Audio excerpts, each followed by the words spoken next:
que eu quero dizer é o seguinte: se a sua vida está de cabeça para baixo e você está numa situação difícil, a sua primeira atitude deve ser... Muito bem, eu terminei de ler recentemente um livro chamado O Declínio de um Homem, de Osamu Dazai. É um dos clássicos da literatura japonesa. E durante toda a leitura eu me perguntei constantemente quando é que o protagonista ele iria parar e pensar seriamente sobre a situação na qual ele se encontrava para encontrar uma solução. Bem, o fato é que isso nunca aconteceu. O título do livro é excelente, O Declínio de um Homem, né? Ele chega ao fundo do poço, por assim dizer, aos 27 anos. Eu torcia muito pelo protagonista, porque eu percebi que, no fundo, ele era um homem bom. Ele fazia umas sacanagens lá, um monte de coisa errada, mas eu percebia que o mal que ele fazia vinha não de um coração mau, não de um fundo de maldade que existia nele mesmo, mas vinha, sobretudo, do desajuste social dele e da incapacidade dele de compreender esse desajuste. Se ele tivesse sido capaz de elaborar a sua situação, dizer realmente o que é que estava acontecendo e buscar por soluções, talvez ele tivesse se salvado. Do que é que eu quero tratar aqui? Não é exatamente do livro. Eu quero tratar desse esforço de elaboração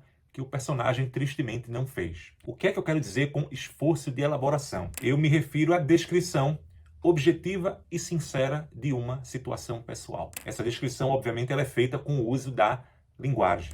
E a linguagem, ela compreende não só as palavras escritas ou faladas, mas também o conjunto dos símbolos, dos conceitos e tudo que a gente usa para se comunicar. A linguagem, ela é capaz de produzir ordem. Ela ordena a realidade para nós. Observe que eu não estou dizendo que a linguagem cria a realidade. Não, a linguagem não cria a realidade. A realidade, ela está aí. A realidade, ela existe. Mas a nossa linguagem, ela coloca ordem na estrutura da realidade, essa estrutura que pode nos parecer fragmentária, confusa, etc. Pense na tabela periódica. A tabela periódica dos elementos químicos ordena os elementos em função dos seus números atômicos e das suas propriedades químicas. Mas, na natureza, esses elementos não aparecem ordenados por seus números atômicos nem por suas propriedades químicas. Eles aparecem fragmentados, misturados, etc. Ou seja, a nossa linguagem, nossa capacidade de classificar, isso também faz parte da linguagem, que bota ordem nessa coisa toda, de modo que a gente possa visualizar numa pequena tabela todos os elementos que existem no universo inteiro, a princípio. Uma vida desordenada, ela começa a se ordenar a partir do momento em que, através da linguagem, a gente consegue obter uma visão de conjunto. Por exemplo, uma vida que é repleta de vícios e de maus hábitos, ela já ganha alguma ordem, já se torna mais inteligível e menos caótica, quando esses mesmos maus hábitos e vícios eles são agrupados e relacionados de algum modo. Por exemplo, eu tenho um mau hábito ou um vício e eu percebo, através da elaboração que eu faço com o uso da linguagem, que esse determinado vício ou mau hábito ele acontece sempre num determinado lugar, num determinado momento e depois de uma determinada ação, de uma ação X ou Y. Ou seja, antes você via aquele vício ou aquele mau hábito como algo isolado e agora você começa a ver a relação dele com outros elementos. E isso, obviamente, torna a situação toda mais inteligível. E você pode, eventualmente, descobrir que para vencer um determinado vício ou mau hábito, você não precisa atacá-lo diretamente, mas você pode mudar alguns dos elementos que estão em relação com ele. Se ele acontece sempre no mesmo lugar, você pode passar a ir para outro lugar, ficar em outro lugar. Se ele acontece sempre no mesmo momento, modifica o momento em que você faz determinada atividade, que é o gatilho para aquilo, etc. Mas você só vai ter essa compreensão se você elaborar a sua situação. A linguagem humana não existe só para a gente tagarelar, existe para isso, né? Para tornar o mundo e as situações humanas inteligíveis. A linguagem humana ela foi criada, está lá no livro, no Trivium, da Miriam Joseph, a linguagem foi criada para expressar pensamento, volição e emoção. Ou seja, para dizer o que você acha, o que você quer e o que você sente. Quando a gente descreve a nossa situação para nós mesmos, nós não só entendemos melhor, nós passamos a poder comunicá-la aos outros. E essa comunicação, ela permite que a gente receba ajuda externa, né? Ajuda que pode, eventualmente, revelar nossos enganos, etc. Se uma pessoa vem para você, pede para conversar com você e ela expõe um problema, uma dificuldade, é muito difícil você ajudá-la se ela não fez um trabalho de elaboração antes. Se ela chega para você para pedir a sua ajuda e ela conta uma história sem pé nem cabeça, que não tem ordem, que tem elementos que poderiam ficar de fora, que não são realmente importantes, é muito difícil você ajudá-la. Agora, se ela chega para você com uma história que ela já elaborou,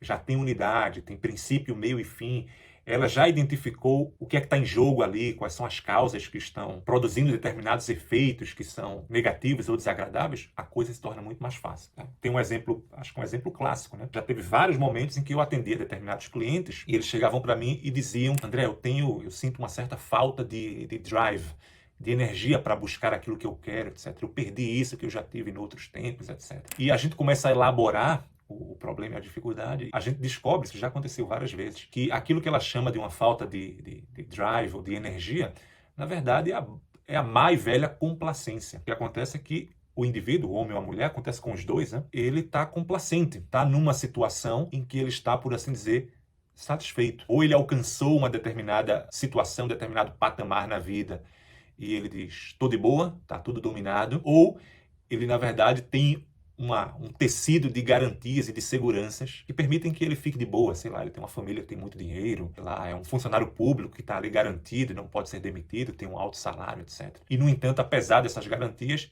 ele continua, ainda tem aquela força dentro dele que o pressiona a realizar alguma coisa, realizar aquilo que eu chamo de uma obra. Já temos um vídeo aqui no YouTube sobre o assunto, vou colocar aqui embaixo o link. Tem um exemplo claro de que a elaboração da nossa situação e das nossas dificuldades através da linguagem, ela pode ajudar, inclusive, a gente a desfazer certos enganos, encontrar soluções mais criativas. Agora, se você não elabora o problema antes, para que você mesmo o entenda em primeiro lugar, é muito difícil receber ajuda externa. Conclusão aqui, moral da história. O que eu quero dizer é o seguinte: se a sua vida está de cabeça para baixo e você está numa situação difícil, a sua primeira atitude deve ser a de descrever a sua situação usando as suas melhores capacidades linguísticas, as melhores palavras que você puder, as expressões mais precisas, os conceitos mais aplicáveis que você encontrar, os que descrevem a situação com mais clareza e com mais precisão. E só depois de você descrever a sua situação, de você elaborá-la de modo bem feito, é que você passa a pensar nas soluções. Geralmente a gente pensa nas soluções antes, né?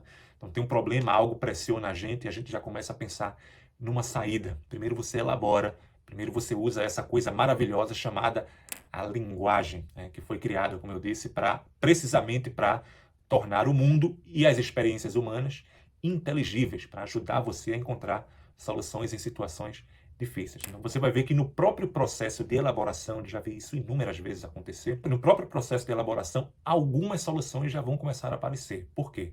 Porque você vai começar a perceber relações entre elementos que, sem a elaboração, você não consegue perceber. Quando você começa a elaborar, algumas soluções já aparecem e outras continuam aparecendo ao longo dos próximos dias, porque a sua cabeça continua trabalhando naquilo ali, no background, por assim dizer. Então, essa é a conversa de hoje. Se você gostou, deixa aí o seu like. Se tem alguma pergunta, eu vou ter o maior prazer em esclarecer você. Deixa um comentário aqui. A gente se vê no próximo vídeo. Um grande abraço. Se cuida aí. Até mais.